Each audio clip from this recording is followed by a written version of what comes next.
him a lot of the symptoms that he was experiencing and couldn't overcome them all. So it was in his best interest for him not to play, and that became a midweek decision. The Owls traveled to North Texas, but took the field without their leader. And it wasn't pretty, as Temple dropped its 4th straight. I'm Sam Pavone, live from Edberg-Olsen Hall. One injury to one key player turned Temple's pass-happy offense into a run-controlled offense during the loss to North Texas. I'll have an update on the health of quarterback E.J. Warner. I'm Hayden Vandell at the studio set. This week, I'll tell you who's still undefeated in conference play when we go around the American. Inside the Nest is live and it starts right now.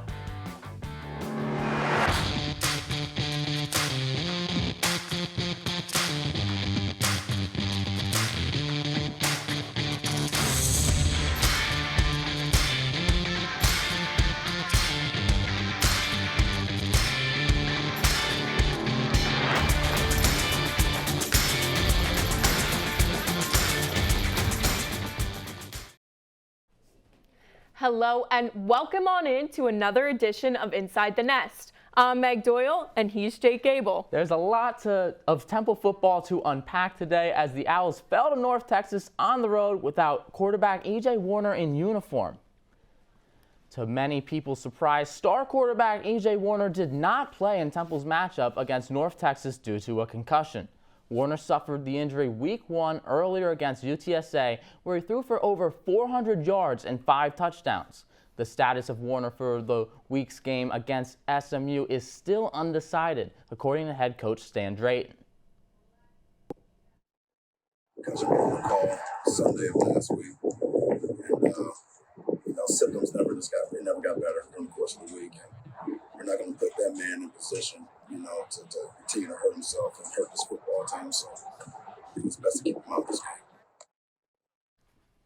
That was Coach Drayton. Now 4 reasons why the Owls are hurting without EJ. He currently ranks 4th in the AAC with 12 touchdowns. With 1,741 total passing yards, Warner ranks 3rd in the AAC. 290 passing yards per game gives him the 2nd rank in the AAC. And finally, 271 passing attempts puts EJ at the top of the conference. The EJ-less Owls headed down to North Texas in hopes of getting their first conference win. The Mean Green takes the lead early with a 6-minute drive that results in a 19-yard touchdown pass. The Owls respond on the next drive, breaking loose for 4 runs of 10 yards or more. Darvon Hubbard finishes the drive with a 7-yard rushing touchdown to even out the score. After trading touchdowns, the Mean Green get 1 more in to end the quarter. Quarterback Chandler Rogers passes short to Jamori Macklin for 41 yards straight into that end zone. North Texas does not let up in the second quarter, scoring once again on their first drive. This time an 11-yard touchdown to put the Mean Green up by 7. The Owls finally find a chance to respond with Quincy Patterson in at QB, rushing in a 7-yard touchdown to end that first half, cutting the North Texas lead down to 7. Heading into the second half now, the Mean Green score 10 unanswered to make it 31-14. Quincy Patterson drops back, throwing to the end zone, looking for Jordan Smith, but instead he finds a North Texas jersey. Same score now, 9 minutes left in the fourth. Patterson hit as he throws, ball intercepted by Carson Kropp. 2 plays later, Rogers throws up the 50-50 ball to Jamori Macklin, who comes down with it and goes 64 yards to the end zone. 4th and 8 now, down by 24 points. Patterson makes a desperation heave and throws his 3rd interception of the game, all of them coming in the second half. 2 minutes left, but North Texas ain't hear no whistle. Isaiah Johnson strolls into the end zone for the 23-yard score. The Mean Green live up to their name, bullying Temple 45-14. The first half looked promising for the Owls, but the offense went away after the break. Temple again allowed the opposing team to score a touchdown in all 4 quarters, the 3rd straight game this has happened. Quincy Patterson struggled to throw the ball, but did rush for 113 yards. the Chandler Rogers and Jamori Macklin connection was just too much for the Owls to handle. If you think the Owls are struggling in conference, take a look at their road record. It has been more than 1,400 days since Temple's last conference win on the road. That was in 2019 against USF. The Owls' last road win out of conference was 766 days ago against Akron. Temple is allowing an average of 41-plus points per game on the road since its last win. And this streak is the second longest in the nation, behind only Northwestern. Road games have been rough for sure, but let's address the elephant in the room, or should I say the quarterback that wasn't dressed in the locker room, E.J. Warner, not playing. Jake, I think it came to as a surprise for a lot of people that he wasn't on the field in that game. Yeah, definitely, and it was really a problem for Temple because last week, or 2 weeks ago against UTSA, they broke a program record with 17 straight games with at least 150-plus passing yards. All of those games, E.J. Warner was the quarterback for, and then it came to an end with Quincy Patterson only throwing for 105 yards. It was really a rough game from the air in that one. It was a rough game, and it was just a completely different dynamic this game. I mean, Quincy Patterson, he had 12 out of 30 passes and 113 rushing yards. So that goes to show the difference there. Now, Patterson, he was the first Temple quarterback to rush for 100 yards since Chris Coyer in 2011. So for Patterson, that was a great run game for him, but it goes to show that Temple needs a passing and a run game in order to put points up on that board. And then sticking with the quarterbacks, but going with the opposing quarterbacks, they've allowed QBs from the other teams to throw at least 3 touchdowns in 4 straight games. That ties the worst streak in program history. And then talking about bad streaks, the defense has also allowed 4 straight games of 40 or more points.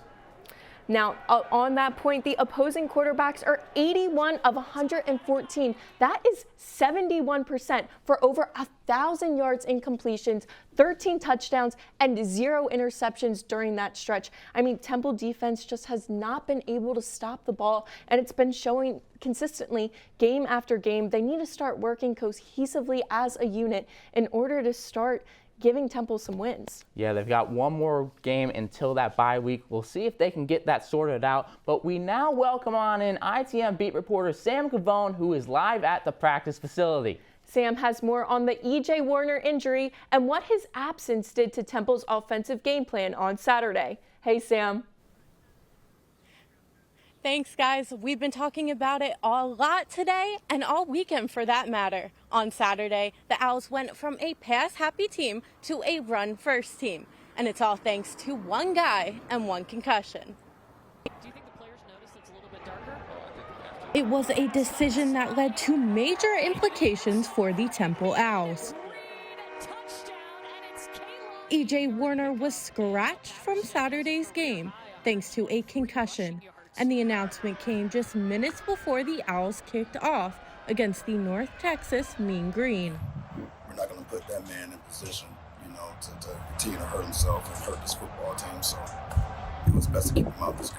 Backup quarterback Quincy Patterson filling in and making his first start this season. Before this, Patterson had only come into games for short rush plays. Didn't feel good, coming out immediately, kind of warmed up, obviously, and then at the end of the day, it doesn't matter who lost. The Owls were able to keep the game close in the first quarter, but without Warner, this isn't a team that is built to come from behind with a pass game. And that is exactly what happened. Temple fell behind 21-7 early in the second quarter, and they never really threatened the rest of the way. The Owls went from a pass team one week to a run team the next week, and it's all thanks to the quarterback. Patterson threw the ball 30 times on Saturday, compared to Warner's 65 pass attempts 1 week earlier. Obviously there was opportunities where he could have pulled that ball and ran with it, and there's times when you need to throw it, and when you're playing behind like that, it's time to throw the football and move the ball down the field. Patterson was able to pick up 113 rushing yards and even rushed for Temple's second touchdown. But his 3 interceptions hurt the Owls as the game wore on. Now the question is, Will we see Warner under center when the Owls play SMU on a short week? At home on Friday. Warner ranks 23rd in the country in passing yards, and he's done that with one less game. If he had played this past weekend, Warner would likely be in the top 10 nationally.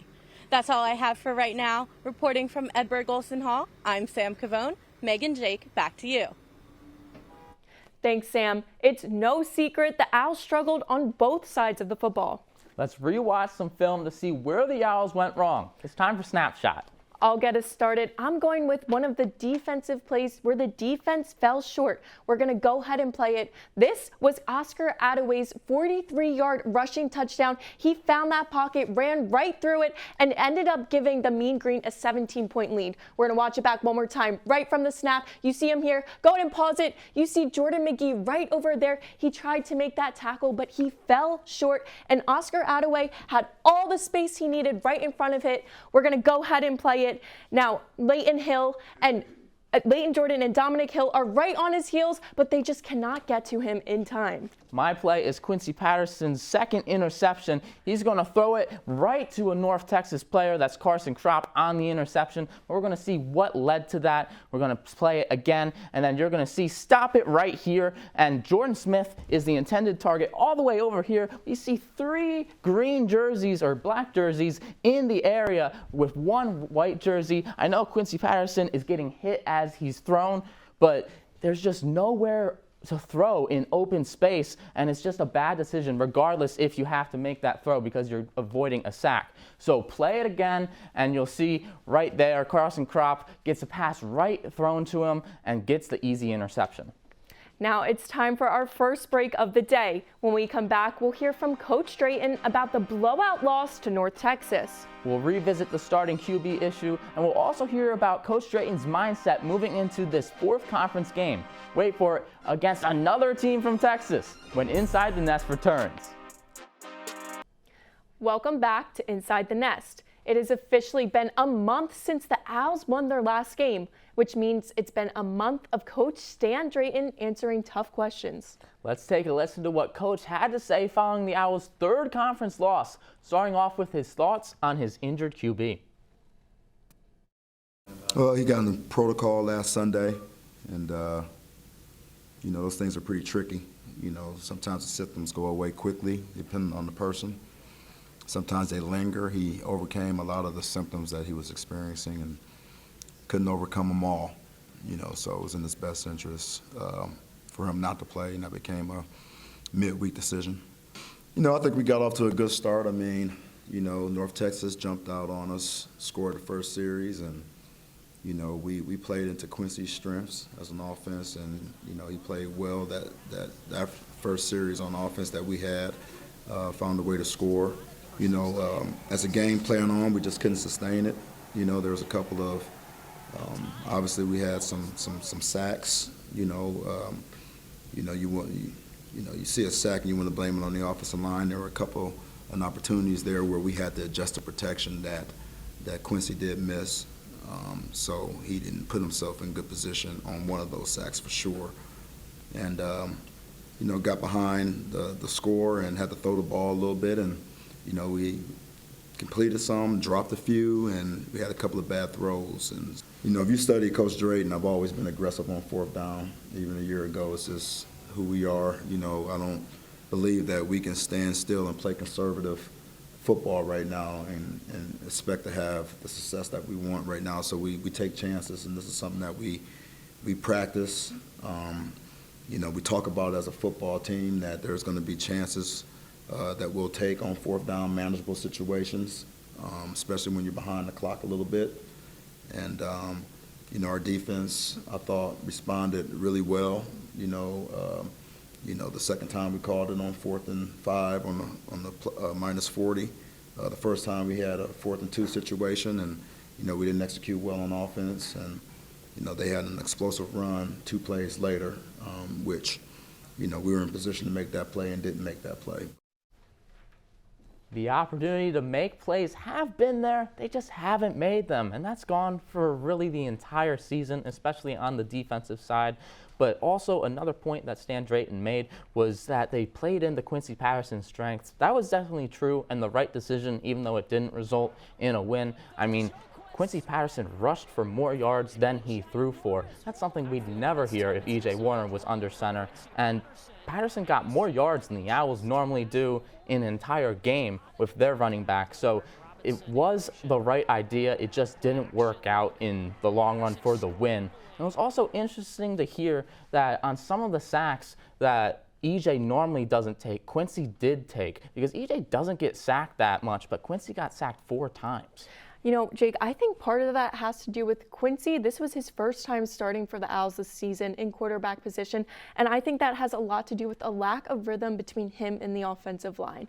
I mean, yeah, they practice together, but that doesn't just happen overnight in game situations when that pressure is on. So I think that had a big reason as to why those sacks happen.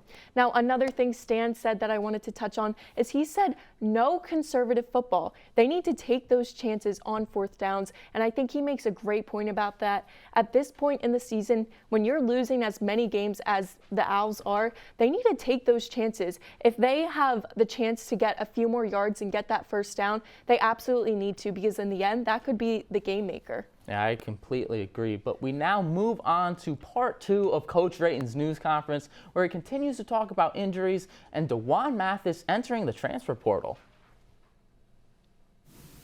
You know, so they all have to be ready. You know, it's just as we learned during the course of the season, like the road can be rugged.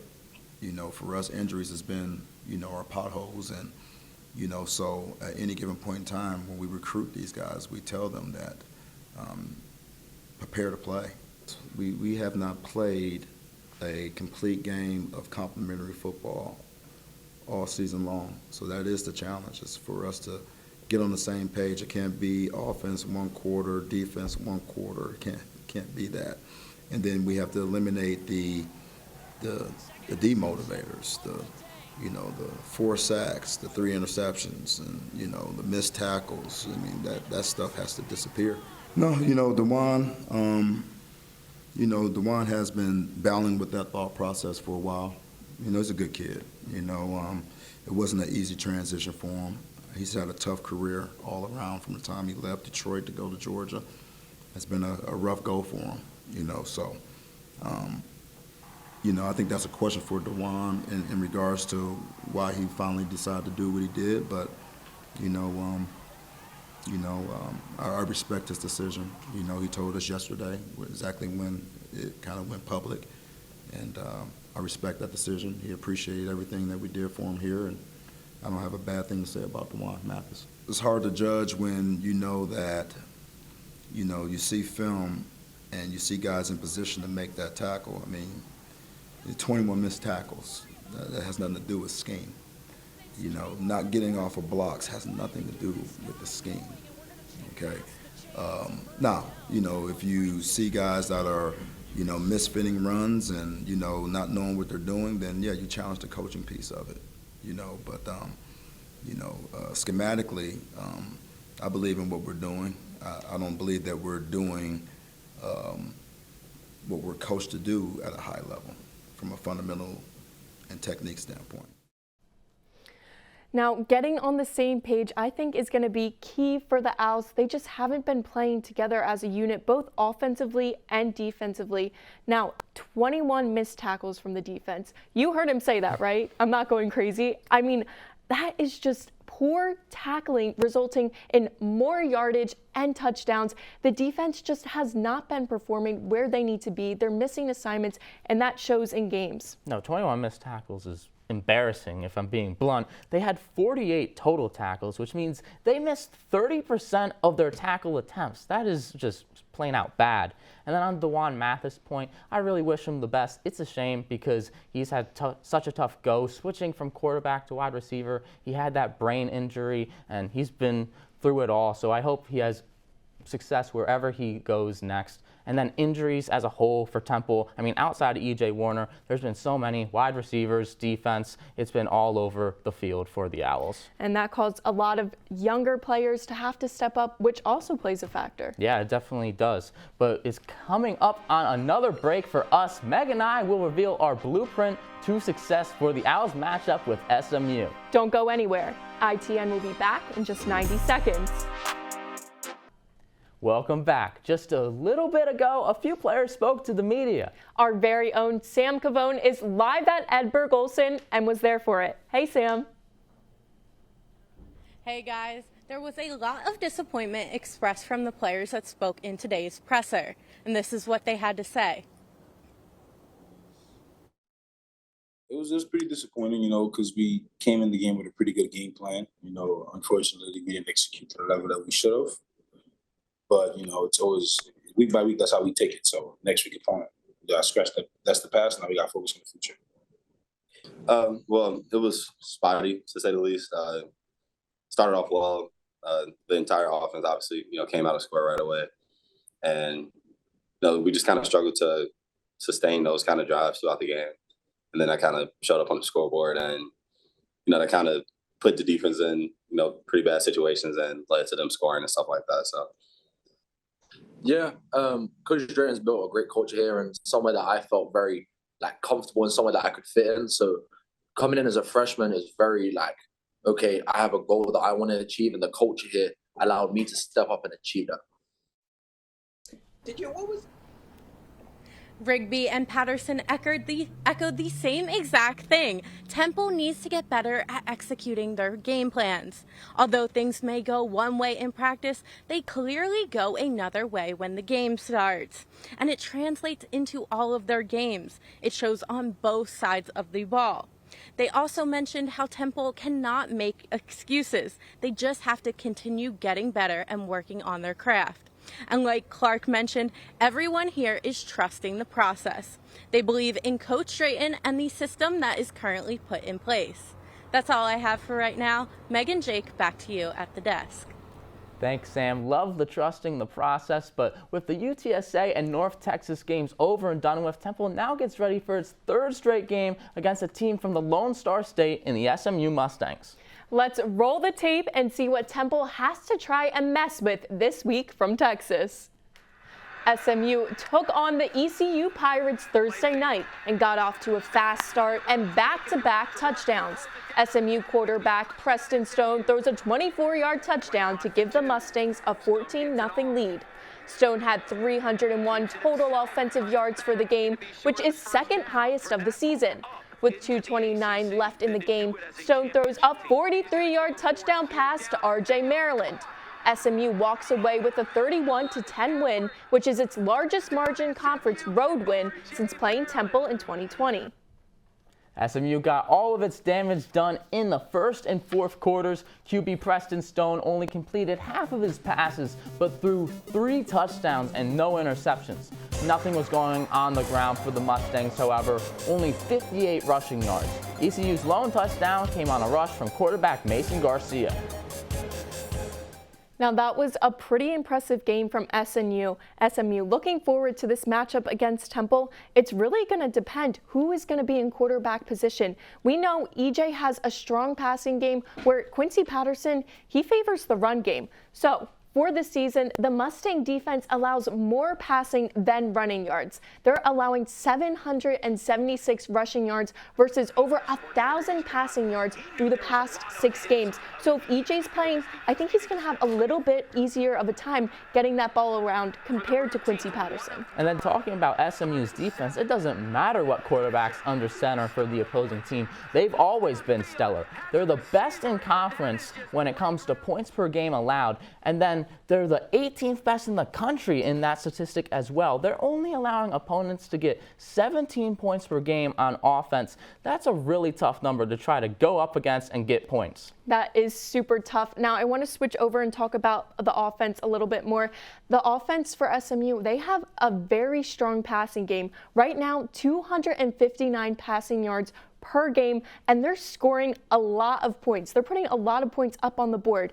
So that's something the Temple defense is going to need to watch out for. Right now, the Temple defense is allowing 231 passing yards per game, so they're just not there. They're not able to stop the ball through the air, and I think this is where the biggest difficulty is going to come in this game. And you mentioned that Temple's defense has been struggling against the pass game. Well, now they have a QB with a rocket to go up against. Preston Stone, what a quarterback name that is. He loves to throw the deep ball. That's actually how SMU scored all 3 of its offensive touchdowns last week. All of them were on passes 20 yards or longer. Stone is also the highest ranked recruit in SMU history, so you know he's a baller. For another perspective, we decided to talk to an expert. Jordan Hoffeditz is an SMU alum and covers the Mustangs for 24/7 Sports. Temple and SMU last faced off in 2020 and describes how the Mustangs have changed under second-year head coach Rhett Lashlee. It's been interesting. I think the team has a little bit more of Coach Lashlee's identity this year as opposed to last year, but I still think, especially offensively, they're still trying to figure some things out. I think that there were some pretty high expectations for this offense with what they brought in through the transfer portal, what they had coming back, and then having, their highest rated recruit ever in Preston Stone finally taking over the offense. It's still a good offense. It's still an offense that's putting up points. I don't think it's quite yet hit the gear that maybe fans expected and maybe even the coaching staff and players expected yet. Are there any specific key players you think Temple needs to watch out for? Offensively, obviously, quarterback Preston Stone is a top-level player, tons of talent. He's still finding himself as a college quarterback after, sitting on the sideline for the last 2 years.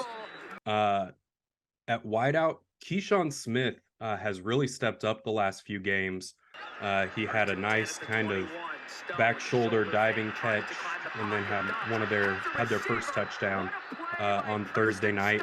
He's kind of finding a rhythm a little bit more in this offense. The other one would be their tight end, RJ Maryland. He is the son of a former number 1 overall NFL draft pick, a defensive lineman who won some Super Bowls with the Cowboys. He's just really athletic at that tight end position. He's added some weight and some muscle that allows him to be a more complete player this year. So really, last year maybe you could say, okay, if he's in, they're going to try and throw the ball to him. Now it kind of keeps you guessing because he can stay in and pass protect and run block at a higher level. And then our last question. Every week we like to give our score predictions on the show for the final score and who we think is going to win. So we wanted to know what you think is going to happen in this matchup. I think Temple might find themselves a little victim to SMU really trying to get this offense going. I think they haven't really hit on all cylinders yet, and not that they would try to run up the score or anything, but if they're finding something that's working, they're really going to stick with it. I think this is an offense that can put up points in a hurry. I think you can see them maybe in the 40 to 45 range.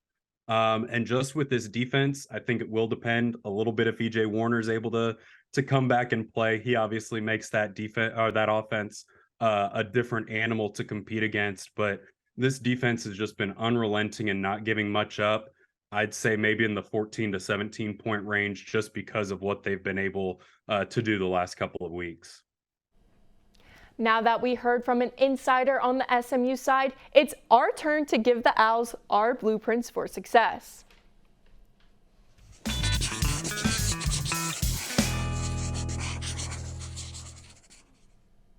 Tool 1, take chances. Let's have a quick reality check. The Owls need to be almost perfect to make a bowl game, and they are in real danger of winning fewer games in Season 2 under Stan Drayton than they did in Season 1. It's time to break out every play in the book. Be aggressive on defense. Go for turnovers. Send blitzes. We know what Temple looks like playing it safe. Most teams do this when they have nothing to lose. That's where Temple is right now. Now, Tool 2, communicate. This is a good rule of thumb for all facets of football, but I am singling out the defense on this one. Too many times this season, we have seen wide receivers open on long plays. If the defense cannot execute what they need to do pre-snap, they are never going to succeed post-snap.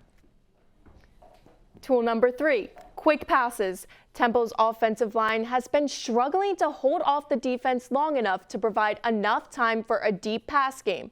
This results in sacks and interceptions, which we've seen consistently this season.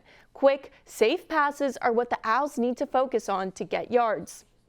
The final tool for today, perseverance. This has not been a pretty season for the Owls, especially with Temple currently ranked last in the AAC. Pushing through and not losing confidence is essential for this team in order to start seeing results. A Temple loss this past Saturday means that the entire ITN crew was correct in score predictions, with Sam and myself trailing behind Jake and Hayden at 6-1. We heard Jordan's prediction in behind enemy lines, and he has SMU taking the win. Let's see if the crew agrees. Hey guys, nice to see your wonderful faces. I'll start this week and I'll go with an SMU getting the victory 42-16. Temple has been terrible on this 4-game stretch, allowing 183 points and scoring just 81. We don't even know if EJ Warner is going to play, so I think that this is a loss for the Mustangs. Hayden, what say you? Jake, we've taken your car down to a couple of road games the past few seasons, and I'm going to take the Mustang to win this game 39-19. SMU is the best defensive unit statistically in the conference, and even if EJ Warner plays, it will be a struggle on the offensive end. SMU is allowing about 184 passing yards per game. To put that into perspective, that is not only the fewest allowed in the American, but is top 20 in the nation. On top of that, SMU is coming off a Thursday game, so they have 2 more days of rest and 2 more days to scout Temple. Sam, who you got? I have to agree, Hayden. I have SMU winning 34-17. SMU's defense is only allowing 4.5 yards per play, and Temple's defense allows the quarterback to complete their passes 65% of the time. Unfortunately, this is not going to be an easy game for Temple. Meg, what are you thinking about this game that is under the Friday night lights? Sam, like last week, I'm agreeing with the whole crew. This is my petition to start the score prediction next time. I mean, I have SMU taking the win 45-14 over Temple. I see this being a high-scoring game on the Mustang side, as they average 33 points per game. Temple defense have not been able to hold their own, so I see it being a blowout game. 4 score predictions all going the Mustangs' way, but now it's time for another break. Coming up, we'll be going no huddle. Don't you move. Inside the Nest, we'll be right back. Welcome back to Inside the Nest. We've burned all of our timeouts, so now we have to go no huddle. 2 minutes, 3 questions. Sounds easy enough. Let's get started. All right, question number 1. Can Temple win a game without EJ Warner? No. I know it sounds just that simple, but we saw all we needed to see in the game last week. 45-14 was the score. Quincy Patterson did what he could do with his legs, but EJ's what's been keeping Temple in these games with his passing attack. If EJ's not out there, I really don't see Temple having a chance to win a game. Jake, I'm going to have to agree with you there. EJ is ranked 2nd in the AAC in passing yards with 290 for the season. I mean, that's pretty impressive, and clearly Temple suffered in this last game without him. Not only that, but he's built that connection and chemistry with the offensive line that Patterson just doesn't have yet.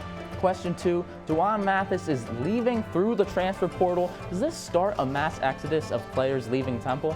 I understand why some may think that, but I don't think so. Stan talked a lot about in the press conference how D'Wan's been thinking about this transfer. It didn't just come out of nowhere, and the team as a whole, they have grit. They want to win the game. They want to be here, but they're also here for the tough time they're going through right now, and they're not giving up. I agree with you. D'Wan's situation is very unique. I mean, he's a guy that transferred in as a quarterback, was the quarterback, switched to wide receiver, not to mention that he's been dealing with things such as a brain injury that required surgery. I just wish him the best. Last question for today. How does this year's Temple team compare to last year's? I think that they've taken a step back, unfortunately, especially defensively. They were really good on defense last year, and that was led by Leighton Jordan. He had 9 sacks, 54 tackles, 2 interceptions. Now he's sitting at 17 tackles for this year and 1.5 sacks, not to mention the O-line, losing Adam Klein and Isaac Moore. They were really big for the offense. Jake, we're so in sync today. I'm agreeing with you one last time. The Owls finished the 2022 season ranked 28th in both passing offense and passing defense in the FBS. And right now, as they stand, they are ranked 38th in passing offense and 77th in their passing defense. So, I mean, the difference is night and day in how the Owls are doing this season. But No Huddle has ended for this week. Next time around, we want to get you involved, though. Follow us on X/Twitter. Then answer our polls for the 3 No Huddle questions we will use next week, entering Temple's bye week next Tuesday. But for right now, it's our last break of the day. When we come back, Hayden Mandel will walk us through the AAC. ITN will be right back.